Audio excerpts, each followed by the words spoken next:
అండి. అందరూ ఎలా ఉన్నారు? బాగున్నారా? నేను బాగున్నానండి. ఇవాళ సింపుల్ రెసిపీ చూపిస్తానండి. దోసకాయ చేతి పచ్చడి.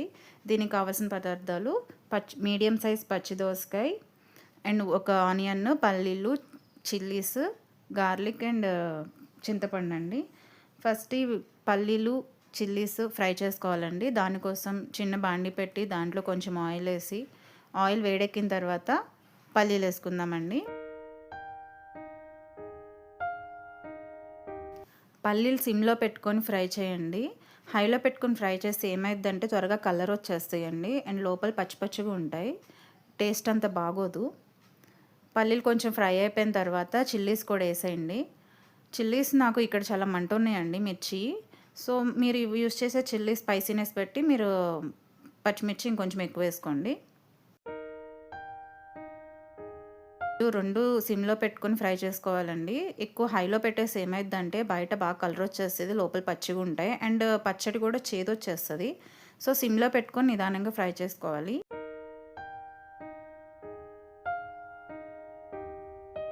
రెండు చక్కగా వేగిపోయినాయండి. ఒక చిన్న మిక్సీ జార్లోకి తీసుకొని దీన్ని గ్రైండ్ చేసుకుందాం.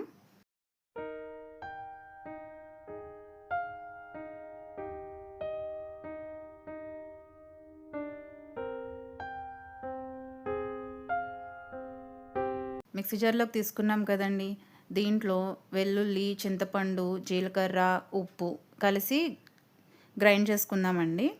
దీనికి గ్రైండ్ చేసేటప్పుడు వాటర్ యూస్ చేయకూడదండి. వాటర్ యూస్ చేస్తే పేస్ట్ లాగా అయిపోద్ది. సో వాటర్ యూస్ చేయకుండానే దీన్ని గ్రైండ్ చేసుకోవాలన్నమాట.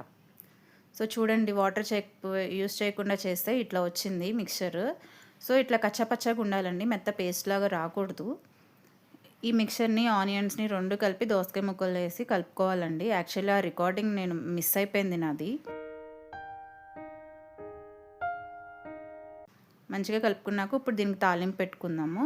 అదే బాండిలో ఇంకొంచెం ఆయిల్ యాడ్ చేసి ఆయిల్ వేడెక్కిన తర్వాత తాలింపు దినుసులన్నీ వేసుకోవాలండి. శనగపప్పు, మినపగుళ్ళు, ఆవాలు, జీలకర్ర, నువ్వులు ఇట్లా యాడ్ చేసుకోవాలి.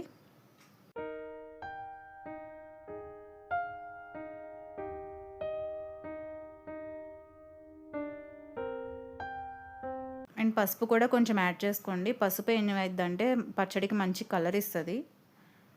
ఫైనల్గా ఇంగువండి.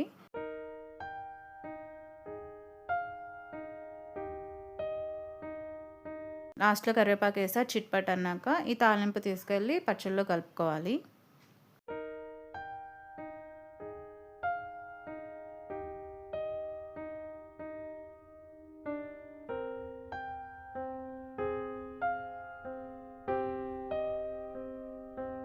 బాగా మిక్స్ చేసుకోండి. పైన తాలింపు దినుసులు, కింద ఆయిల్, పచ్చడి అంతా బాగా కలిసేలాగా మిక్స్ చేసుకోండి.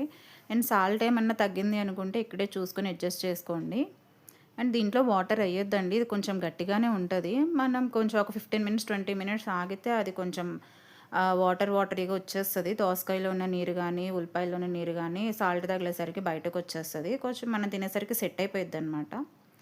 సో ఇదండి సింపుల్ దోసకాయ పచ్చడి. వేడివేడి అన్నంలో నెయ్యి వేసుకొని తింటే అబ్బా భలే ఉంటుందండి. ఈ రెసిపీ మీకు నచ్చి ట్రై చేస్తే బాగా వస్తే కామెంట్ చేయండి. థ్యాంక్ యూ ఫర్ వాచింగ్ అండి. షేర్ చేయండి, సబ్స్క్రైబ్ చేయండి అండ్ కామెంట్ కూడా చేయండి. See you again. Bye bye.